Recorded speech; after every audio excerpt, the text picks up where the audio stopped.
다윗에게 말하여 이르되 내가 임신하였나이다 하니라. 아멘. 자, 우리 앞뒤 좌우에 한번 인사하겠습니다. 믿음으로 살아갑시다. 인사하겠습니다.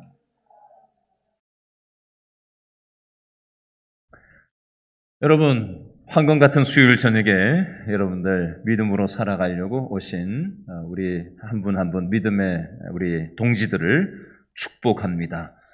여러분 잘 오셨고요. 세상이 아무리 험하지만 우리가 믿음으로 살아갔으면 좋겠습니다. 아셨죠?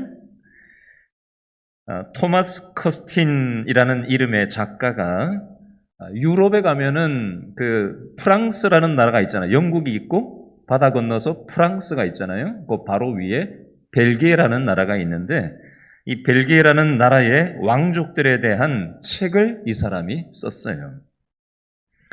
이 사람이 쓴 책 내용 중에 세 명의 에드워드라는 글이 있는데 주인공 이름은 레이놀드라는 왕자입니다. 근데 이 레이놀드라는 이름의 왕자는 별명이 하나 있었는데 뭔지 아세요? 뚱뚱보라는 그런 별명이 있었다고 합니다. 뚱보도 아니고 뚱뚱보니까 얼마나 비만이 심했는지 알겠죠? 이 사람은 1순위로 아버지가 이제 돌아가시면 1순위로 왕이 될 그런 1순위 서열 1위였는데 아버지가 갑자기 죽게 됐어요. 그러면 이 사람이 서열 1위니까 이제 왕이 돼야 되잖아요. 근데 바로 그때 동생이 쿠데타를 일으켜가지고 형을 밟고 이제 대신 왕이 된 겁니다. 정권을 잡았어요, 동생이. 그리고 형을 감옥에 쳐 넣었습니다. 근데 동생이 형을 죽이지는 않겠다고 약속하면서 어느 정도 살기 편한 아담한 감옥을 꾸며서 살기 좋은 방으로 만들어 주었다고 합니다. 그리고 감옥에다가 감방에다가 작은 창문 하나를 만들어 주면서 형한테 얘기했대요. 형이 원하면 언제든지 이 창문을 통해서 밖으로 빠져나와서 자유인이 될 수 있다. 라고 동생이 형한테 얘기했어요. 근데 문제는 뭐냐면 그 창문의 크기가 뚱뚱 보였던 이 형의 몸으로는 도저히 빠져나갈 수 있는 크기가 아니고 굉장히 작은 창이었던 거예요. 몸무게를 줄여야만 이 창문 바깥으로 나가서 자유인이 될 수 있었던 거예요. 그래서 이 왕이 된 동생이 신하들을 모아놓고 이렇게 얘기했답니다. 만약에 형이 몸무게를 줄여서 저 창문을 나올 수가 있다면 형은 대단한 의지를 가진 사람이고 자신을 잘 관리하는데 성공한 사람이다. 그렇다면 나는 기쁘게 형한테 왕위를 넘겨주겠다. 그러나 나오지 못한다면 자기 몸무게 하나도 조절 못하는 사람이 무슨 이 나라를 다스리겠냐? 내 결정이 옳다고 생각하지 않냐? 신하들을 불러놓고 이런 얘기를 했다고 합니다. 그리고 이 동생 왕은 감방을 지키고 있는 이 경비병들한테 매일 하루에 3끼씩 엄청난 맛있는 음식을 준비해다가 형이 있는 감방에다가 들여보내라고 얘기를 한 거예요. 그리고 간식을 원할 때면 언제든지 먹을 수 있도록 배려를 했다고 합니다. 자, 시간이 10년이 지났습니다. 어떻게 됐을까요? 이 형은 그 감방에서 빠져나왔을까요? 어떻게 됐을까요?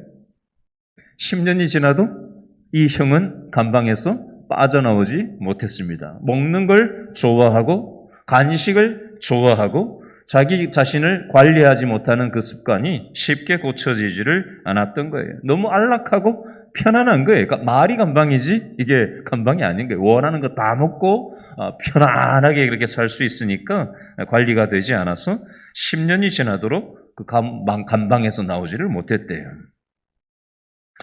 한 10여 년쯤 지난 다음에 이 동생이 전쟁에 나갔다가 죽게 되었어요.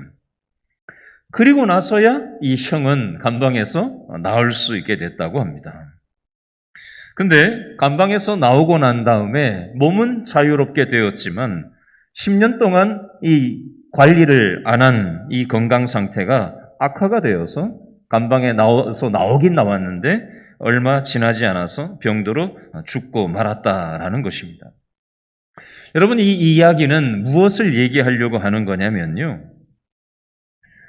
이 감옥에 들어가서 갇혀 있었다라는 것이 비극이었다, 이걸 얘기하는 게 아니라 한평생 이 사람은 탐식, 먹는 것에 대한 이 식탐의 문제를, 그 유혹을 관리를 하지 못해서 몸이 감옥 속에서 살았던 것이 아니라 식탐의 감옥 속에서 살았다라는 것을 얘기하려고 하는 것이 이 이야기의 핵심 내용이 되겠습니다.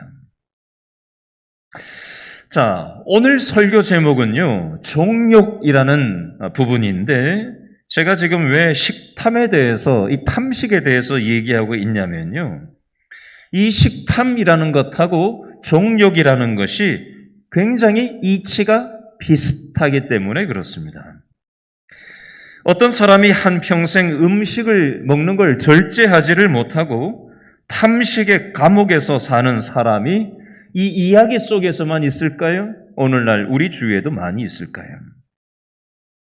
어떤 사람은 한평생 자기의 정욕을 절제하지 못하고 정욕의 감옥에 갇혀서 살아가는 사람도 있습니다. 얼마 전에 뉴스에 나왔던 얘기입니다. 2013년 2월부터 2017년 3월까지 미성년자인 친손녀를 6회에 걸쳐서 성폭행하고 이 과정을 휴대전화로 46회가량 촬영해서 소지한 이 아이의 친할아버지 재판 이야기가 최근에 뉴스에 나온 적이 있었어요. 친할아버지입니다. 어린 시절 부모에게 버림받고 아동보호시설에서 지내던 이 피해 여자아이를 보호자 외출 등의 명목으로 데리고 나와서 이 아이가 만 10살 때부터 힘으로, 위력으로 성폭행을 저지른 것으로 밝혀졌습니다.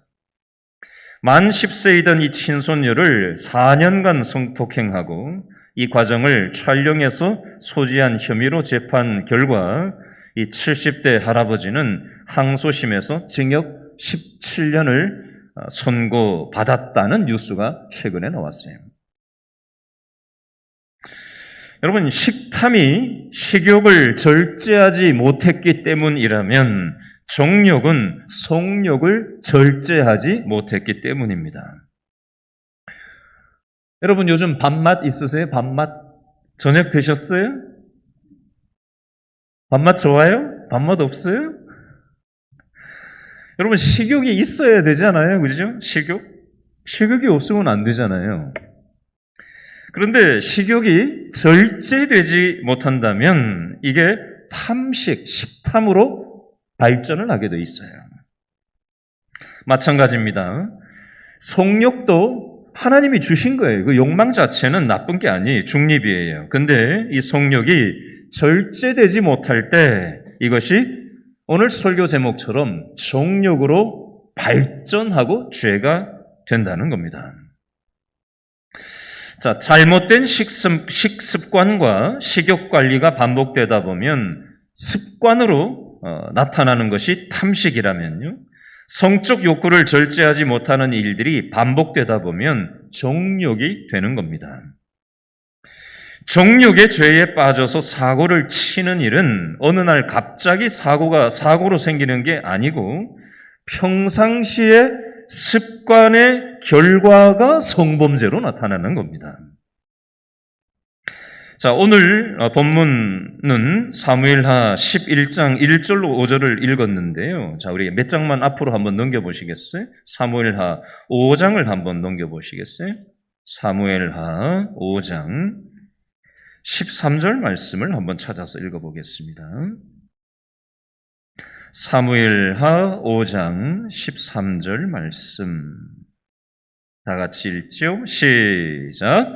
다윗이 헤브론에서 올라온 후에 예루살렘에서 첫 첩들을 더 두었으므로 아들과 딸들이 또 다윗에게서 나니. 아멘. 무슨 내용이냐면요, 다윗이 이스라엘의 왕이 되기 전에는 이스라엘은 남유다와 북쪽 이스라엘로 두 나라였어요. 근데 다윗이 이제 왕이 되면서 이 나라가 하나가 됩니다. 통일 왕국이 됐어요. 자, 이스라엘이 통일을 하고 나서 다윗 왕은 더 큰 힘을 갖게 됐고요, 후궁들을 더 많이 갖게 됐습니다. 오늘 방금 읽은 내용에 보니까 다윗이 첫 첩들을 더 두었다, 후궁을 더 갖게 되었다라는 내용이에요. 물론 요즘 시대하고 다윗이 살았던 그 시대는 문화적인 배경이 다르기 때문에 똑같이 얘기할 수는 물론 없지만, 다윗이 살았던 그 당시 왕정 시대에는 왕이 후궁을 두는 것이 합법적이었습니다. 그러나 다윗에게는 이미 여자들이 많이 있었고요. 그런데 다윗은 더 많은 성적인 욕구를 채우기 위해서 합법적인 후궁이 아닌 오늘 본문에 보면 불법적인 행동을 추가하게 됩니다. 만약에 우리가 다윗처럼 절대 권력자인 왕이 돼서 내 마음대로 권력을 휘두를 수 있게 된다면 나는 다윗처럼 유혹에 넘어가지 않는다고 누가 호언장담을 할 수 있겠어요? 다윗이 저질렀던 이 정욕에 대해서 세 가지로 좀 정리를 해보겠습니다. 자, 정욕의 특징 첫 번째는요, 따라합니다. 현실 도피. 지금 나의 현실로부터 도피, 도망하려고 하는 욕구가 이 정욕의 특징인데요. 정욕이라는 범죄가 발생했을 때 공통점이 있대요. 현실에 살다 보면 이게 스트레스를 받잖아요. 스트레스. 그죠? 직장에서 스트레스 받고, 가정에서 스트레스 받고, 여기저기서 우리는 살다 보면 스트레스를 받아요. 그러면 이 스트레스에서 어떤 마음이 있어요? 우리는 이 스트레스로부터 벗어나고 싶고 빠져나가고 싶은, 도피하고 싶은 이 마음이, 욕구가 있다고요. 그죠? 현실에 대한 스트레스로부터 도망가고 싶은 마음이 있다고요. 여러분, 사는 게 얼마나 긴장이 돼요. 그죠? 우리 긴장할 때 있잖아요. 그죠? 어떤 일을 앞두고 큰 결정과 선택 앞에서 조바심을 내고 걱정하고 안달하고 밤잠 못 자고 긴장되고 뭐 어떤 이런 것들이 있잖아요. 현실의 그 긴장으로부터 우리는 피하고 도망가고 벗어나고 싶은 욕구가 다 있다고요. 성적인 범죄를 저지른 사람들이 이렇게 얘기를 한대요. 내가 현실로부터 피하고 싶어서 그랬다. 긴장된 나의 삶으로부터 벗어나고 싶어서 내가 그랬다. 어떤 사람은 사는 게 심심해서 내가 그랬다. 삶에 이렇게 하면 내 삶에 활력이 생길까봐 그렇게 했다. 그러면서 성적인 모험을 하는 사람들이 있습니다. 다윗도 마찬가지였어요. 사무엘하 오늘 본문 11장 1절 말씀을 다시 한번 읽어보겠습니다. 사무엘하 11장 1절 말씀 다 같이 시작. 그 해가 돌아와 왕들이 출전할 때가 되매 다윗이 요압과 그에게 있는 그의 부하들과 온 이스라엘 군대를 보내니 그들이 암몬 자손을 멸하고 라빠를 에워쌌고 다윗은 뭘 하고 있어요? 예루살렘에 그대로 있더라. 아멘. 여러분, 나라에 전쟁이 터져서 모든 사람들이 전쟁을 하고 있어요. 자, 예를 들어 볼게요. 요즘 러시아하고 우크라이나하고 전쟁을 지금 몇 달째 하고 있단 말이에요. 우크라이나 대통령이 이 개그맨 출신이잖아요. 그래서 이 사람이 개그맨 출신이 대통령을 제대로 할 수 우크라이나 대통령을 제대로 할 수 있겠나? 사람들이 다 의아해했다는 얘기예요. 근데 전쟁이 딱 터졌는데 이 우크라이나의 이 젤렌스키 대통령이 아주 앞장서서 유튜브에서 계속해서 자기를 드러내면서 이 우크라이나 백성들이요, 힘을 모아서 이 러시아와의 전쟁을 우리가 이겨야 된다고 사람들을 그렇게 독려하고 자기가 전장을 누비면서 그렇게 앞장서는 지도자의 모습을 보이니까 해외에 있던 그런 해외에 나가서 사는 사람들까지 오히려 들어와서 내가 우리나라를 지키겠다고 이 의견들이 결집되는 걸 보여줍니다. 마찬가지예요. 나라의 전쟁이 이스라엘에 터졌어요. 근데 왕이라는 다윗이 전쟁에 함께 전면에 항상 나서곤 했던 이 다윗이 이번에는 무슨 일인지 다 부하들은 전쟁에 내보내놓고 자기는 뒤로 쑥 빠져가지고 그대로 11장 1절에 보니까 다윗은 예루살렘에 어떻게 하고 있다? 그대로 있더라 이렇게 되어 있어요. 전쟁에 안 나갔어요. 여러분, 그러면 다윗은 전쟁에 출전하지 않고 뭘 하고 있었을까요? 전쟁 계획을 뒤에서 짜고 있었을까요? 아니요. 사무엘하 11장 2절 말씀에 다윗이 뭘 하고 있는지 한번 읽어볼까요? 11장 2절 시작. 저녁 때에 다윗이 그의 침상에서 어떻게 했어요? 일어나 왕궁 옥상에서 거닐다가 그곳에서 보니 한 여인이 목욕을 하는데 심히 아름다웠다? 아니요. 아름다워 보이는지라 이렇게 되어 있어요. 자, 힌트들이 이미 있어요.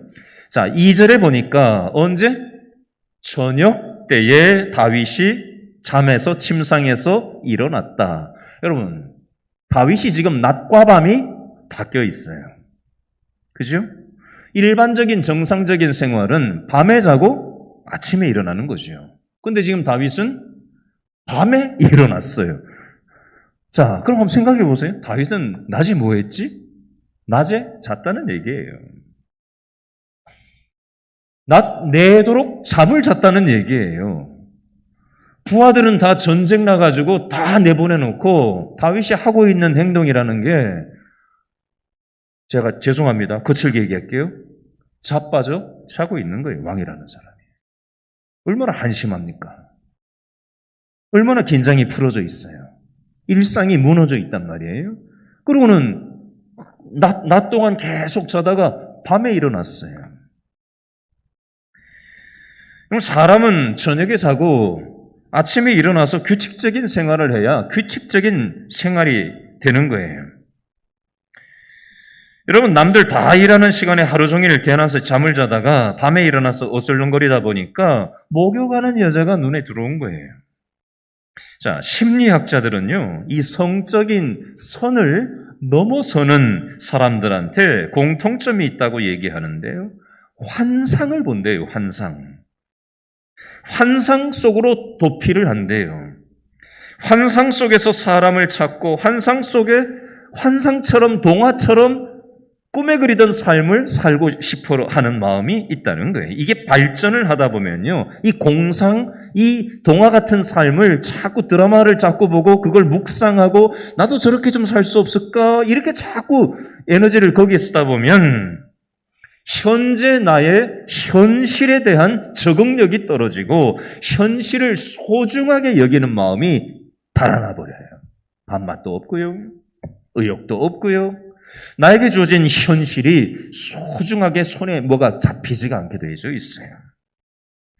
그래서 계속 그 환상을 계속해서 생각하고 싶고 환상에 머물러 있고 싶고 그 공상의 세계로 자꾸 빠져들어가는 겁니다. 그러면 결국 현실에서 무기력하게 살게 돼 있어요. 이게 현실 도피의 심리라는 겁니다. 심리학적으로. 자, 사단 마귀는요, 우리들한테 자꾸만 환상, 공상의 세계 속으로 들어오라고 유혹을 해댑니다. 많은 사람들이 사단 마귀의 속임수에 속아 넘어가서 환상과 공상의 세계 속으로 도피를 해요. 자, 정욕의 두 번째 특징이 있는데요. 따라합니다. 사람을 도구로 생각한다. 정욕에 빠진 사람은 상대방의 인격 따위에는 관심이 없어요. 저 사람이 어떻게 되든 말든, 상대방의 감정이 어떻게 되든 말든, 상대방의 인격이 어떻게 되든 말든 관심이 없어요. 그저 내 성욕을 채우는 데에 급급합니다.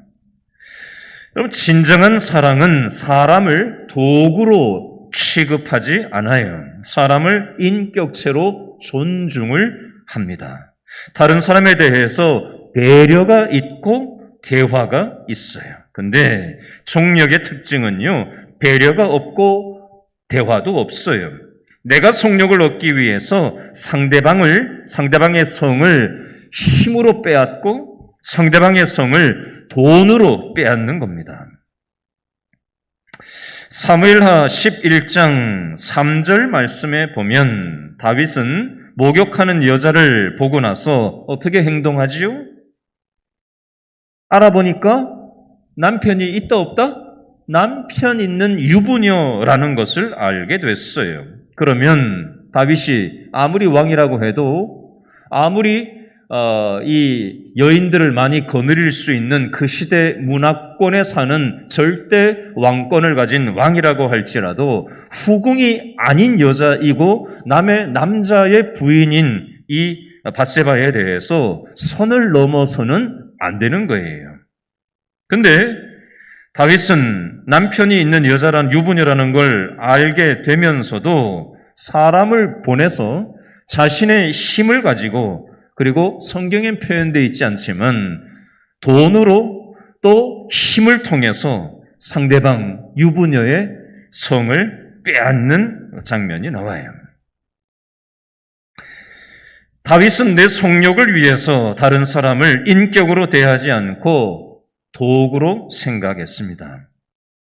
다윗의 범죄의 1차적인 책임은 이 다윗한테 있지만요, 사실 밧세바도 사실 좀 조심했어야 되는 게 맞아요. 여러분, 다윗이 건물 꼭대기에 올라가가지고 봤는데 그 목욕하는 게, 벌벗고 목욕하는 게 보였다라는 것은 이거는 죄를 유발하는 게 되는 거거든요.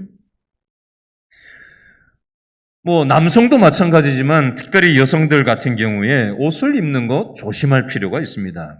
아름답게 멋있게 입는 것과 유혹을 조장하는 옷 입기는 이게 다르거든요.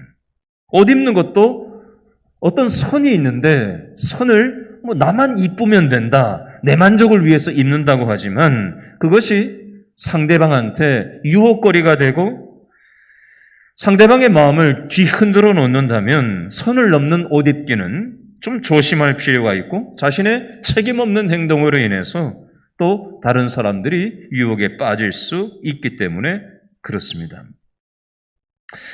자, 세 번째, 정욕의 세 번째 특징은요, 따라합니다. 값비싼 대가를 치러야 됩니다.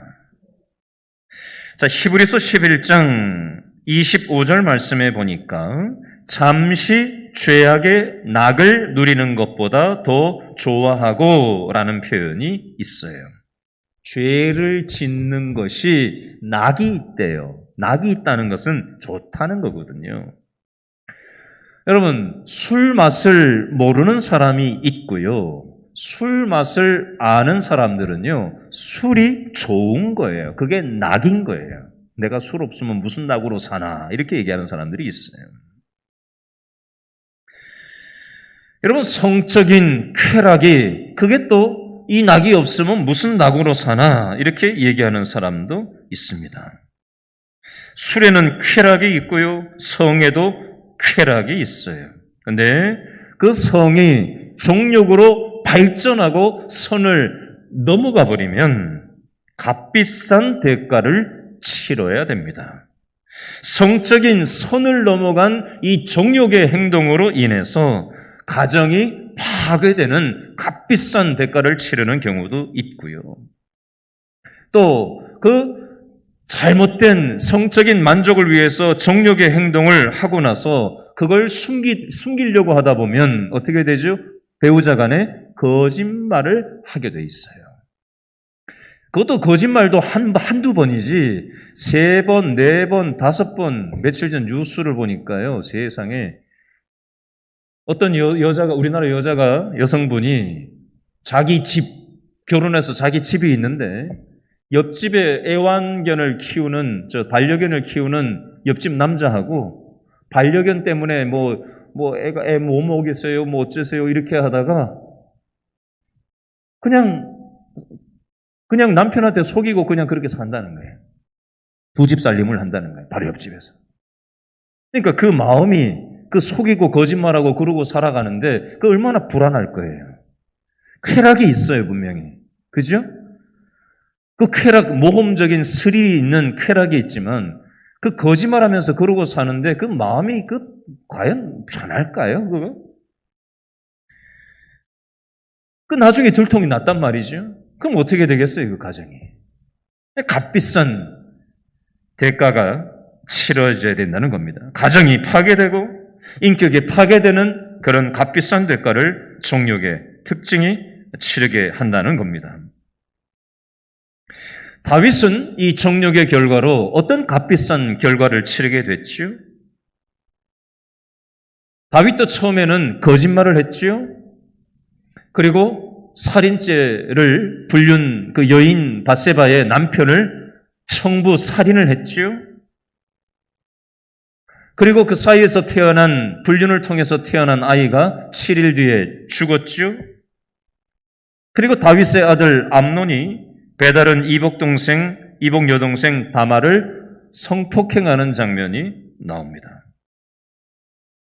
정욕의 특징은 이렇듯 값비싼 대가를 치르게 된다는 겁니다. 인격이 망가지고 가정이 쑥대밭이 되고 마는 것입니다.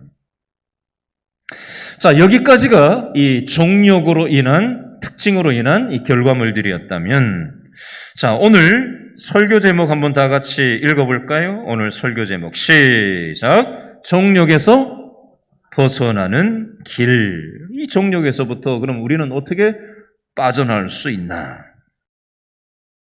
자, 첫 번째는요, 회개를 해야 됩니다. 회개.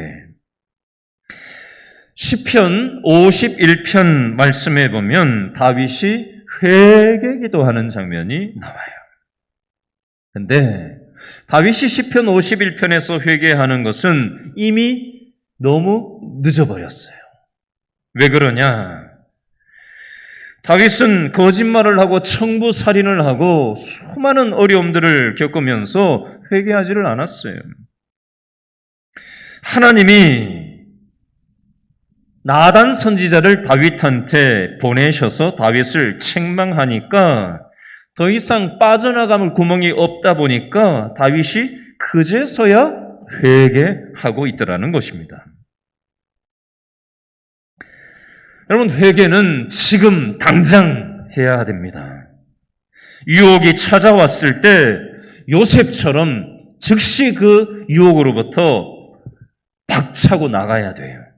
유혹이 생기는 상황을, 환경을, 장소를 엉덩이 붙이고 앉아 있으면 안 됩니다.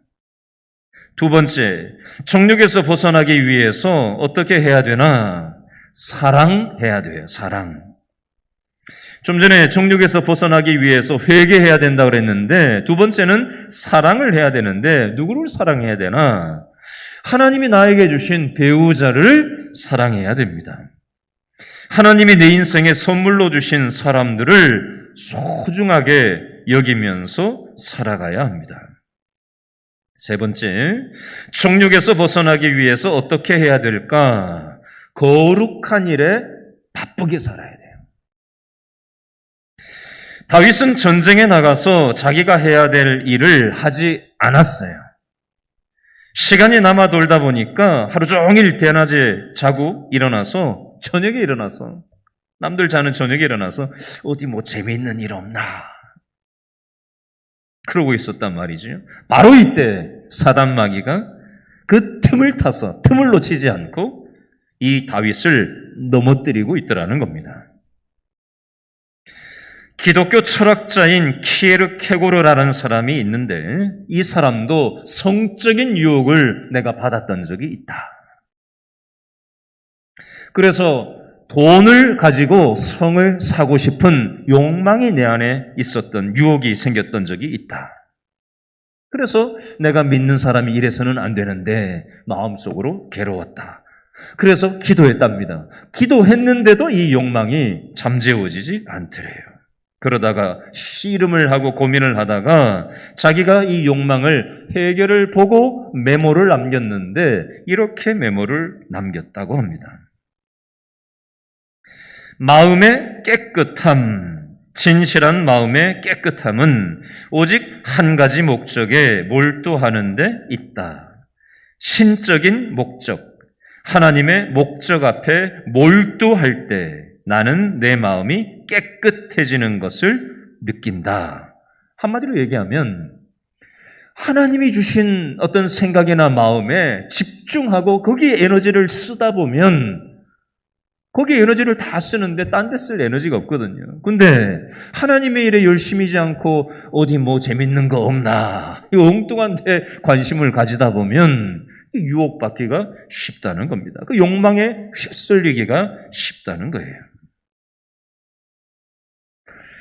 여러분, 저와 여러분에게 주신 달란트를, 에너지를, 재정을, 건강을, 시간을 엉뚱한 데다가 소비하지 마시고 사단에게 틈을 보이지 마시고 몸된 교회를 섬기고 하나님께서 기뻐하시는 그런 삶을 살아들여서 정신없이 선을 넘나드는 이 세상에 휘둘려 사지 마시고 하나님께서 원하시는 사람을 살리고 사람을 위로하고 축복하는 축복의 인생 살아가는 저와 여러분 될 수 있기를 바랍니다.